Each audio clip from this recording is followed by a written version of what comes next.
time, Kazuya's trample and the ability just to hit whatever you want, wherever you want. Go for these freestyle combo routes that are guaranteed to close out stocks if you play them correctly. We'll have to see how it goes. Small battlefield, a very, very solid starter, and both of them are swinging for the fences, but it's Petayaa that finds the first grab, not going for the nair loops, maybe reacting a little bit differently or just playing around the potential SDI. Instead, keeping it very basic, just a couple electrics into some aerials, and we're seeing a very, very timid Petayaa. Flash punch combo to force put Noodle off stage, not losing a lot of damage, but definitely losing out on some interactions and potentially losing that lead immediately. Yeah, but also going to strike right back. I mean, that's what I was talking about. It's a slugfest. Both these characters are just going to hit each other until one of them dies, and that electric is a good opening, but not quite going to read the DI on it. And that's an opening for Noodle, who just barely misses on the cargo throw, but the forward smash got some range on it. Creating a very awkward scenario where the option for Petayaa there was the flash tornado, that back tilt, and turned out to be the wrong one as Noodle buffered that instant forward smash and turns around with the beer versus giant punch. No quarter is Noodle, but the backer will come down from Petayaa, taking the first stock and keeping us as even as you can be in a matchup like this, because stocks can fly immediately if it's up to both players. Yeah, and obviously with Kazuya, you have that double rage. Oh my god, that was horrifying. Oh, the rage drive. As I was saying, you have that double rage. Obviously, rage drive no longer on the table anymore. Noodle doing really good to keep this pressure up. Petayaa still has a lot of room to do things, though, running a little wide. You're not seeing a lot of combos coming out from Petayaa. Instead, just opting for some strong hits and some strong trades. But nothing really beyond that at the moment. Yeah, it's going in a direction that you had seen players previously try to go into, like minimize mistakes, play as safe as possible, and utilize Kazuya's naturally strong combo state and damage output to just effectively hold on to your lead. Wow, I thought that was going to be enough with just one spike, but the aerial spinning Kong forcing some things off stage. Noodle taking advantage of Petaya's more passive approach with some all-out aggression here, looking for the two-frame, not finding it. Oh, tries to get the grab, doesn't get it. A lot of different reads Petaya's going for here.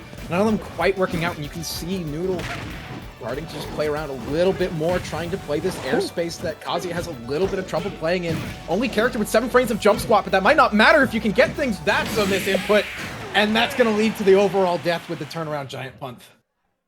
It's true in Tekken. It's true in Smash. That up forward tilt in Smash or the quadruple spinning kick, no Kazuya player wants to hit that. If you see it and you know how to play against it, you get blown up for it. And this one right here led to the loss for Petayaa. You had everything with that platform, and I guess just didn't land quick enough, or maybe landed too soon in the electric input, but did not find it, and thus led to Noodle finding a way, finding that mistake from Petayaa and turning it into advantage by playing aggressive and playing into the danger. Yeah, but we find ourselves now on Public Bastion. You see a lot of Kazuya players turn to this one when they can. It's a good stage for Kazuya for a lot of different reasons. The Smashville platform, the platform height is really good for Kazuya, but the stage is large. Blast zones also help with his survivability, and blast zone length is usually never a problem for Kazuya to close out stocks because his combos are so proficient.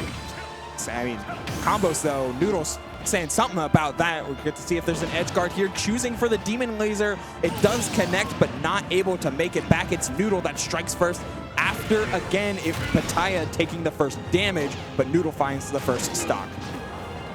Yeah, great down B using the armor. You've seen Petayaa go for that multiple times to try and break through some of the DK combos, but Noodle's putting on so much pressure and gets the spike with the forward air. Oh no, we are looking at a situation where this might become a quick 2-0 if Petayaa doesn't shake off the rust and wake up right now. Yo, Noodle's mixing, looking for roll reads out to play safe. Petayaa didn't give it, so he resets the situation, turns it into a massive follow-up because you found the grab, sets it up on the platform assisted, ding dong. It was set up and set play and set to perfection. Incredibly good upset there from Noodle. C22 taking out Seed 11. Double checking the charts. I believe that is Oh god, wait, where's the charts? There we go. Upset factor 2. I can do math. It's hard. It's hard. And like this is a Petayaa that was on a bit of a hot streak or coming off a very solid placement at Fusion 200, which reached 128 entrants. Lost his first round and made a run to 7th place. So Petayaa was kind of riding a bit of a high, yet Noodl, he just doesn't blink in the face of danger, it feels like. He's all about maximizing DK's strength and being able to control what he actually can affect, which is that space around him. Manipulating it with Giant Punch and DK's incredibly strong set of buttons to turn any matchup into a scary one. Absolutely, and I don't want to downplay either player's skill. I do think that one seemed to come down a little bit too to what Petaya's inputs were. You saw a couple things come out, like that up forward tilt we were talking about, which also was then immediately followed up by a B reverse down B, which seemed a little accidental, you know? And that's the kind of thing that just happens when you start playing at these higher levels. Things like that, 1 or 2 mistakes, and players like Noodl can just capitalize on that to a T and then some. Man, that reset was so good. Noodl is just the quintessential Donkey Kong main when I think of like, that's terrifying because they're looking to kill you, but never off of the first hit.